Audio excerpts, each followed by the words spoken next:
Hello, I'm retired Battalion Chief Larry Cockman from the Greensboro, North Carolina Fire Department History Book Committee. We're here today at the Greensboro Historical Museum. I'm standing in front of the General Green, the first steam pumper, or as they called it back then, a steamer. Today, December 9th, 2019, we are starting a new tradition of recording and preserving the heritage and culture of our retirees. Our retirees have contributed so much to the success of our great fire department. Their stories retire with them and are sometimes gone forever when they pass away. They will share their emergency calls that will always be a part of their memories forever. So sit back and listen as they carry us through their journey in the Greensboro Fire Department. My full name is Jerry D. Moore. My age is 53. I was an engineer at retirement, and my assignment was Ladder 14. Originally from north of Greensboro, and live in a little small area called Brown Summit, just north of the city. I'm not related to any of the present fire department members, but my grandfather was chief of Fire District 13 back in the 50s for 8 years. It was in the early 90s. I had just accepted the Lord as my Savior, met my future wife, to-be wife, and I was working with the street department, city of Greensboro. Due to circumstances there, I decided I would reach out to the fire department once again. I'd already tried when I first got out of high school and applied, and didn't make it the first try, so I decided I'd try it again. It's a respectable position, a job, and my grandfather passed away before I was born, and I knew that he had just got back from a fire, and he passed away right after the fire, waiting on supper to be done. So that's always in the back of my head, and it's you do a service and you're able to help people, and I was always, one of those that's willing to help people if they needed some help. And so, my dad worked for the signs department. He did signs and markings. He's a supervisor there. First got on the fire department, the process was you sent in an interest card, and then they replied when they was ready to hire a class. And got that interest card and filled out the application. Then we had 18 weeks of training at the training center. Kerry Hensley was my chief training officer, and then I had Captain David Spears, and then Captain, we called him Hardware, but it was Captain McNeil and Captain Spears were the training officers at the time. We had 15 in our class to start with in training, and we graduated with 11. Right. But throughout training, having a small class, and we was able to join a tight-knit group, pretty quickly, with it not being so many as it is nowadays. Yeah, we had some highs and lows, as far as training went. We had some near misses, what they would call nowadays, as far as possible accidents or injuries. That was been some of the lows, but then we had real good highs when we all got together and had a good time. It was always a picking bunch. We liked to pick and play right much, so we had some highs on some jokes and stuff. Another low, I guess, have been guys not doing well on tests and on the bubble to lose their jobs. I guess that could be a low, because we all studied together. We all wanted everybody to do well, and then when you had people that was on the bubble, it was it wasn't all that happy of a moment. But when everybody passed the test, that was a good high for everybody. Tom Bishop, David Smith, had been Todd Tuttle, Mark Smith. Vince Marks, Jerry Phillips, Keith Robertson. I'm trying to keep them straight in my head. We had Kemp Gilbert, Kent Barrier, Rodney Henson. Yeah, we had, during training, we had, like I said, we was a picking group. We liked to pick and play. So we had one individual that we didn't really have a training facility for dressing and bathing and all that. So we're stuck in a little closet at the training center. where they house most of their spare stuff, extinguishers, nozzles and all that stuff, is just in a little storage closet. And we'd get dressed in there. We had an individual that liked to mess with our clothes. He was always the last one to leave the closet. And when we get back in, we'd find out that one shoe would be somebody else's stuff, or your pants would be swapped, or they'd take your name tag and poke it through your shirt and stick it in the back, so you go to put your shirt on, you lose your little tags or rip your shirt or something. So that went on for a couple of weeks, and we finally figured out who it was. So we decided we was going to get him back. We figured that we could get him back with some Icy Hot, because one guy liked to use Icy Hot because he was, aches and pains and going through all the exercise and stuff. So the idea came up, well, we'll get him with some Icy Hot. And they said, what are we going to do? We said, well, maybe we'll put in his underwear. So he was always last to come in after PT, because he wanted to come in and see everybody's look on their face, as far as, and hear us fuss about our clothes and stuff like that. And he's always snickering on his breath. So 3 or 4 of us decided we'd put Icy Hot on that one day, and then one pulled open his little book bag, or his little bag with his clothes in there that he changes into, and so happened his underwear was just right there on top. So they reached in and rubbed some in his underwear and folded them back up and zipped it back up.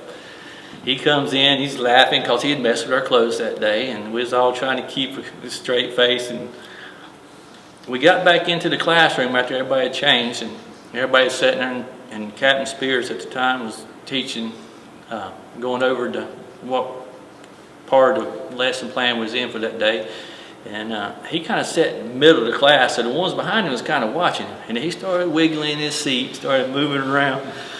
And then about 10 minutes later, he jumps up and runs out of the classroom, raising Cain. And Spears just looked, what in the blank's wrong with him? And we all busted out laughing and told him. That's a good story. Needless to say, he didn't mess with our clothes after that. Yeah. I felt like being a firefighter was the right thing for me, because just my personality, and I like to help people. The lows in that is every time you went out, you was going to a emergency, but being able to come away and see that you actually helped somebody on when you did help somebody, it was a rewarding feeling to be able to be there. And no one wanted anybody to be injured or lose their property or anything like that. But when you was able to help and make something halfway good out of something terribly wrong or bad, or their worst day to them in their life, and you was able to help them a little bit, it gave you a good warm feeling. The first station assignment was Engine 4, B shift. My first captain was Captain Roy Mark. The guys in my company was Captain Roy Mark was my captain. Tim Gibbs was a firefighter on the truck with me, and Tommy Brown was a firefighter on the truck with me, and my driver was Lynn Murchison. My chief was Larry Cockman. When I retired, the group of gentlemen that I worked with there, they like to call me Jerry or Big JD. Big JD was one of the names that I was given when I was on the squad for a while, and I guess it was the longest carrying nickname among the others that I can't mention. When I think back to my squad days, when I first got on, some of the guys that I looked up to were the squadron. Being at Station 4, we rode medical calls, and the squad rode along with us at that time at certain medical calls and stuff. And I looked up to the guys on the squad, and I said, one day I want to be there. And thinking back to that, the squads were essential in a lot of ways. It was 2 guys on the squad. We had 4 squads. They divided the city in 4s. But the relationship between the squad guys and the EMS and other people that we worked with, because it was just 2 of us and we rode together a lot, we became bonded. And it was almost, when you come on the scene and you knew what ambulance was coming, you didn't really have to talk much. You worked together enough, and you knew what was called. You had to hurry up and go. Let's get this done because it's an emergency. You really had, and you knew what calls you could lay back and absorb some stuff. And the patients or the situation didn't really warrant the emergency that it was called for. So I think it was essential for us to have the squads due to the quick response and the actual care that the people got, and as far as getting there quick. And you had a team of 4 there, and we rode into the hospital with them, and was able to perform in areas and at times do a lot of good things and save some lives that normally probably wouldn't have if you didn't have that. To me, the reason the response times were quicker on the squad because you only had 2 people. You didn't have to wait on 4 people to get on the truck, and they were smaller, a little quicker as far as pickup, and you was able to maneuver and negotiate different areas a little bit better than the big truck that you'd had to take more time. And then with 2 people on the squad, we worked together and we knew our territory. We knew which was the fastest route for us as far as the squad. A lot of times on the squad, we would be the first on the scene. Sometimes we'd be on the scene a little longer. We want to be on the scene by ourselves. So due to just the limited amount of EMS and the call load, sometimes they would have to come from across town because they wasn't as close as the squads. And with the squads being divided across the city, we was usually closer to the call because when the call was dispatched, it was to that to that unit that was closest to it, and EMS would get dispatched, and the closest unit may be across town. So thinking back over my 6.5 years on the squad, there was a lot of calls, and we had a lot of opportunities to do good stuff as far as fire saves and medical saves and life saves. Thinking back, it's so many. I know one of them, myself and the other squad member on the truck was Tommy Brown, and we just got defibrillators on the squad. So this happened to be one of the first times that he got to use the defibrillator on call, and we happened to ride a gentleman that was my wife's guidance counselor in high school. The call comes in, they don't know what's wrong. He falls out on the floor, and his wife calls 911. Well, it ended up being he had a heart attack, and it wasn't probably about 3 miles from the station, and we was the first one there, and Engine 18 rode with us. So getting there and getting her to explain what happened and going through our procedures of working as we're asking questions, we put the pads on him, shocked him, and about the time we got him shocked and started CPR, Engine 18 and EMS showed up about the same time and was able to administer medicine. And I think Tommy rode into the hospital with him, and he said as they got to the hospital, he was pulling the intubation tube out of his mouth. So Tommy and I was able to go to the hospital our next shift and actually talk to him, and he wrote us a letter thanking us. So those were good days. We had some good ones, but not everyone turned out that good.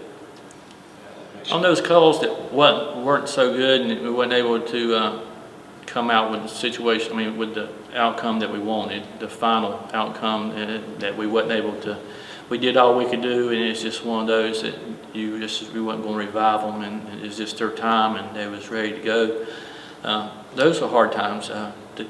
The smaller kids and stuff were the hardest. It just took a lot of prayer and a lot of times yourself. Sometimes I'm a hunter, and I had to go out and sit in a tree and just reflect and do a lot of prayer. And of course, around the station, we always picked and played, and that kind of lightened the load. And I think when I was on, we all slept in the big corridors, big rooms, and everybody kind of knew each other, and they knew how to lighten the day if it was a bad day. But then other times we tried our best to make you mad before 8:30. The new stations today that had the cubicles versus the dorm living, I see pluses and minuses on that. The pluses would be if you had those days that you wanted to get away and you needed to have some downtime and free time, you could go to your room and you got that little free time. But the drawback on that, I think a lot of people would go to that instead of spending time together, and you don't have that cohesiveness as far as being able to lighten the load on those bad days. Maybe it's too much solitude, not enough togetherness to ease those hard times, and you don't really get to know each other as well when you spend less time together as far as eating and sleeping quarters and stuff like that. During my career, the routine day for us was we come in the morning, we always got there a little early, and to either mess with the off-going shift, or we always like to see what went on the day before, because when you communicate with the off-going shift, you may run something that day, because sometimes the calls come in again, they may have run a gas leak or something like that, and then you end up running a gas leak again. It could help you in solving the problem, or fire alarms and stuff like that. You could find out that. And after we did that and had a cup of coffee around the kitchen table or in the bay or something like that, we'd clean the station, clean the bay. We had different days that you did different things. So usually, you know, captain would let you know what day was what and what was going to clean the day, or what training was involved. But basically, we'd clean the station, check our apparatus, and what we'd call operational readiness, have the truck ready. And if no calls come in and interrupted that process, we'd usually leave the station to pick up something to eat and bring it back to the station and cook it. Everybody had a cook day, and you either knew how to cook, or sometimes we helped you learn how to cook. If you couldn't cook, a lot of times your food would go in the trash. And then somebody else would step up and cook and make something worth cooking, or we'd run grab something to eat. But as a group, we tried to help the people that couldn't cook find at least 2 or 3 meals that they could cook fairly decent, and they could go with that, because usually you had a rotation, so you didn't have to eat it until a little bit later on. As far as cooking at the station, I feel like we should cook at the station together, and you should eat together. When I was at one station 15, we had a captain that had just been promoted to captain. He came to 15, he was on a special diet, and we all told him that we needed to eat together, because there was only 4 of us there, and a company that eats together, they fight fire together, and they work good together. And he would always fix his plate and go to his room to eat. I'd known this captain since I was about 8 years old, and he always picked on me. I told him I'd always get him back one day. I just had to wait my time. Well, so happened it was time, and I told him he needed to eat with us, and he wouldn't eat with us. So he was in there fixing his lunch one day, so I walked into his captain's room. I locked the bathroom door so he couldn't go in the bathroom, and I took the key out of the back side of his bedroom door, and I unplugged the phone and took the cord so he couldn't call no one. This is back before the time of cell phones real good. So when he went in his room to eat, I slipped in there and locked his door from the outside to deadbolt. So we went and had lunch, and one of the guys working with us, I think it was Wayne Arnold, we called him Skeeter. He was our driver, engineer now. And he said, "What's that racket?" I said, "Maybe the captain." He said, "What do you mean maybe the captain?" I said, "I think he might be locked in his room." He was beating on his door trying to get out. So yeah, we need to eat together, and it's, you get to know each other at the supper table, and I carry that over to my family at home. You know, you sit down and eat together, and you find out how your day is, and I think that's a good thing at home and at work. My favorite dish to cook was lunchtime. I liked the firehouse meal. I liked cooking the firehouse meal on the days that we had time, because that consisted of doing beans, so you had to get them started early in the morning, pinto beans. And I also liked doing Chick-fil-A sandwiches at lunch in later years, because things were kind of busy, so I'd grill some Chick-fil-A or something like that. And at night I liked beef ribs or a steak on the grill. We'd cook up a good steak or beef ribs. My time on the department, we had a close knit, and we went out after work, and sometimes we'd have stuff on weekends, and like Christmas parties and different parties, we'd all get together and go out to eat together. I don't see that as much now. It's not as widespread. You do see it, but you don't see it as much as it once was. I don't know what causes the change. I don't know if it's the new age, you know, as far as the difference in time, or if it's just, you know, the separation at the station with the new living quarters. But it's just not as prominent now as it once was. The importance of speaking with a retired firefighter if he stops by to see you, the reason why he stopped by is to chat with someone and see if there's anyone there that he knew. And I've been retired 2 years, and I stop by a fire station every now and then just to see how many there I knew. And told him, I said, when I forget which shift it is, I'll quit coming in.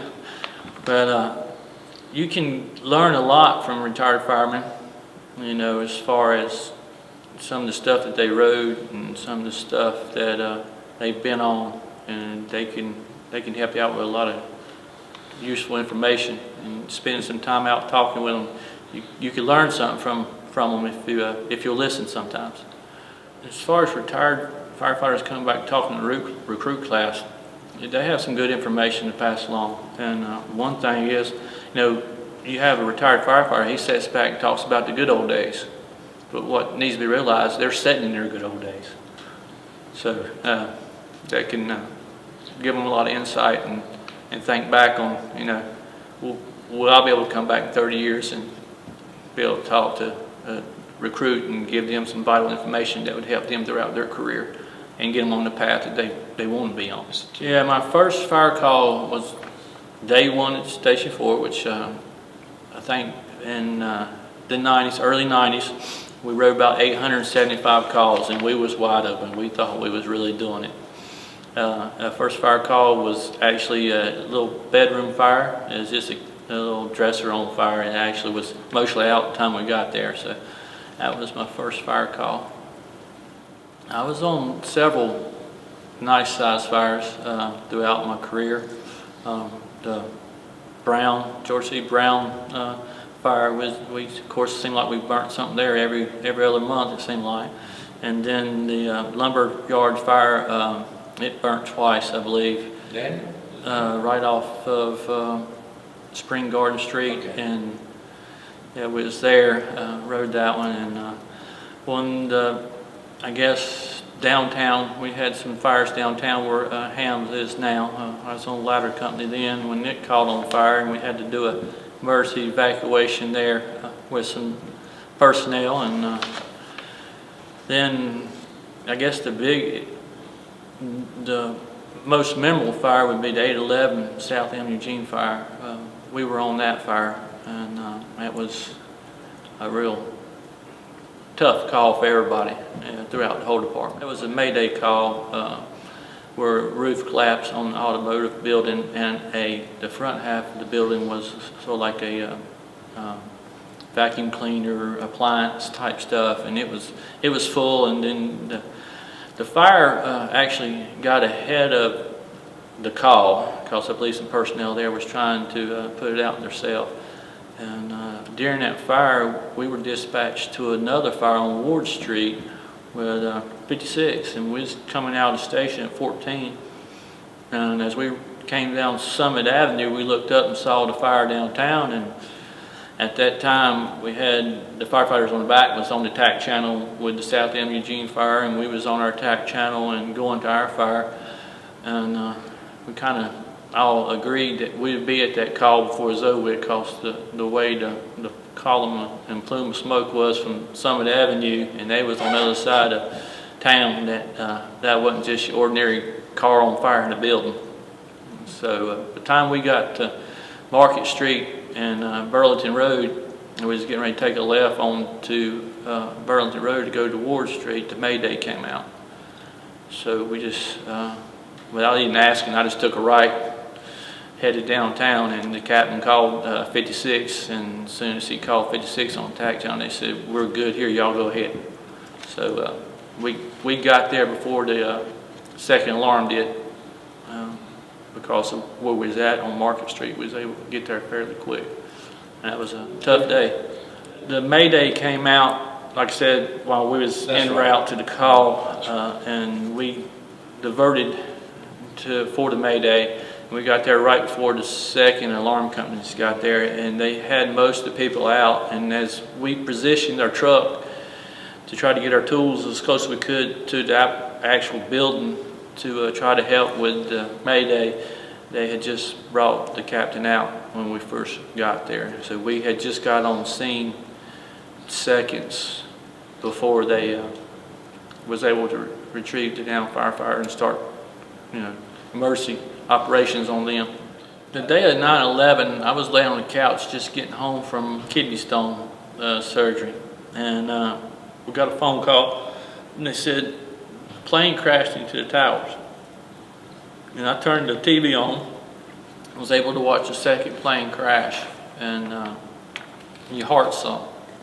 And being a firefighter, you knew somewhat what they was up against. You didn't know what they was up against, but you knew it wasn't going to be good. So, I got to watch the second tower fall, which not only me, but a lot of people, that's one of the saddest days as far as fire service. Well, in the U.S. too. There was a lot of individuals that played a role in my career, and I looked up to a lot of the captains and chiefs, and I looked up to the squad people, and there was, as far as being a mentor, my captains kind of helped me out, and then some of the drivers at the time, they had tough love. At the time, you probably didn't know this helping you out, but the things they was wanting you to do helped you in the long run in the end. My career at the fire department, starting out as a young rookie and going through the time that I spent there, and all the stuff that I saw, good and bad, changed me a lot, and it made me respect a lot of stuff. That, made me enjoy life more, because we're not granted tomorrow. So it grew me up in more ways than I would have if I hadn't have been on the fire department. I would say being on the fire department, yeah, it made you think a little deeper and about things. One of my most heartbreaking moments on the fire department, I had several. Of course, every time we rode a child or a baby, that was heartbreaking. But one day was at the grocery store. We just got the station cleaned up, and we rolled out of the station and go to the grocery store, and the call come in, and it ended up being my grandmother's address. So I told my captain, I said, that's my grandmother's address, and he says, well, what was the call? And I told him, I said, unconscious subject. He said, do you want to go? I said, if I can. So he called my chief, and Chief Larry Copeland was my chief at the time. And he granted me permission to go, and my mom, it was Sunday morning, Mother's Day Sunday morning, my mom had went to pick up my grandmother, take her to church, and found her laying in the floor. And she had deceased. By the time we got there, it wasn't really anything that could be done. So the saddest time was zipping her up in a body bag, because I knew the coroner from being on the squad and everything. You work close with the coroner and everything like that. And he was there, and that was one of the saddest things, to be in that position. But it was also a heart, because I was there too. So heartfelt thing. Yeah. One of my proudest moments was every time we had a save, whether it's a fire save or a CPR save. Those were happy days. There was proud moments.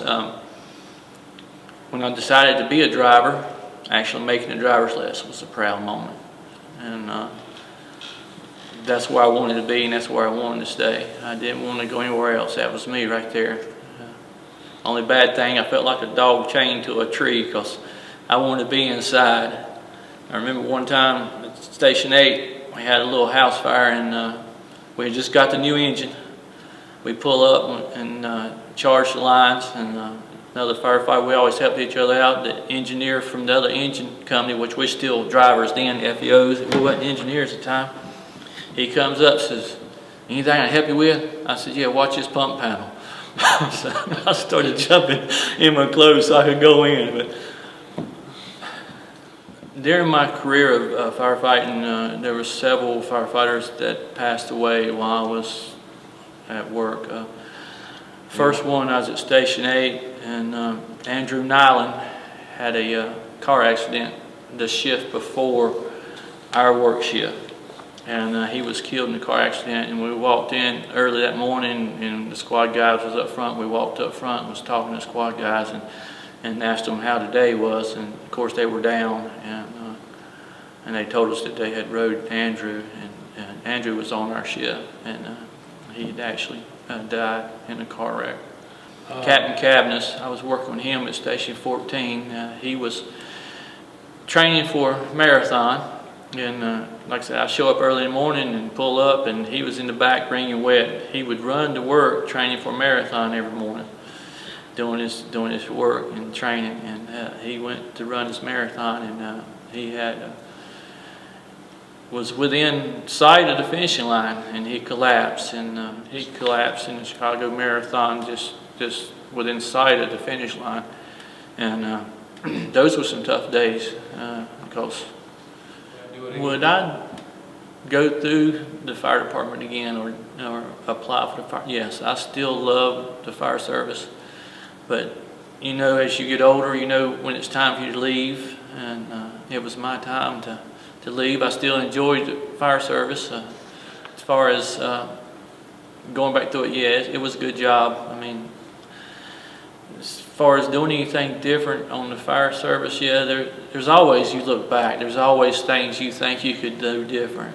If those things that you think you could do different, you look back on now that you can look back and see them, but when you're in them, sometimes you think you're doing the right thing when you're there. And then once you look back, you say, yeah, there's a few things I probably would have done a little different. I probably would have finished my degree. Was in school trying to get my degree in, and we had kids. And after I finished up that semester, I said, well, I'll get it later, and I never did go back to finish up that degree. So, yeah, some of the stuff I probably would have done a little different. Smacked a few a little more and smacked a few a little less here and there. The roles of firefighter over the years have changed due to the different type of material that's burning, and different emergencies that have lost firefighters' lives.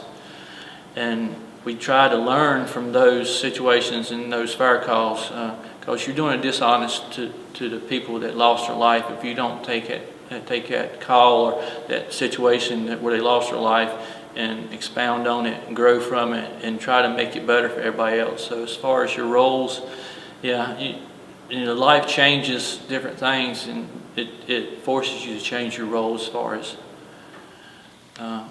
emergency situations, because you don't want to be the next one that they have to train on. Right. What I consider a successful firefighter is one that knows their job, does their job well, and they come home safe. The role of family and faith as a firefighter played a big role. I have a close family. We all are close. We all, you know, like I say, we ate supper around the table. And now that we're older, we try to eat lunch together. As we're all out working, try to eat lunch together at least once a week, and get together. And was saved in the 90s, and my faith helped me a lot as far as facing and working my way through different situations and sad moments on the fire department.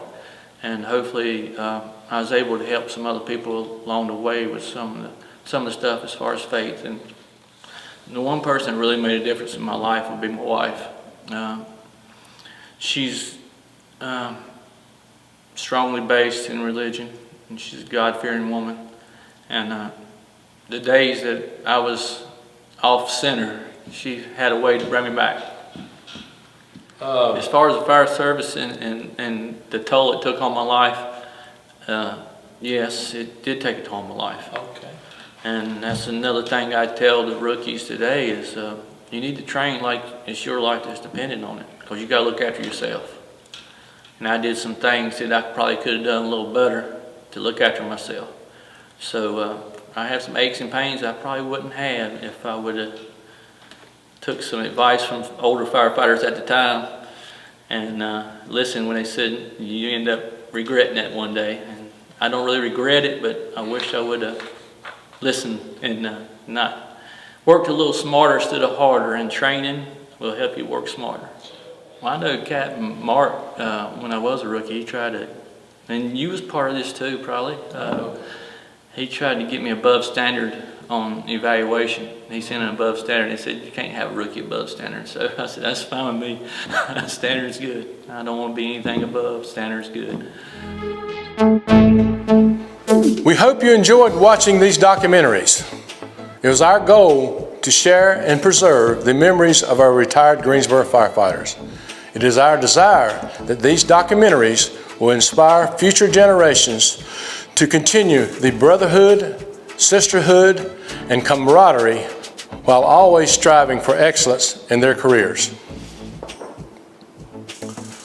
While fire apparatus, equipment, and technology have improved, several things will always remain the same. The courage and bravery it takes to mitigate natural and man-made disasters will always be a part of the job.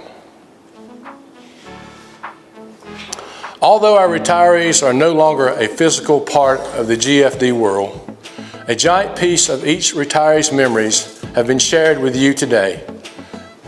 These memories will be in their hearts and minds forever. A special thank you goes out to Captain Harold Haney for his many long hours of recording and editing. Thank you, Harold. A job well done.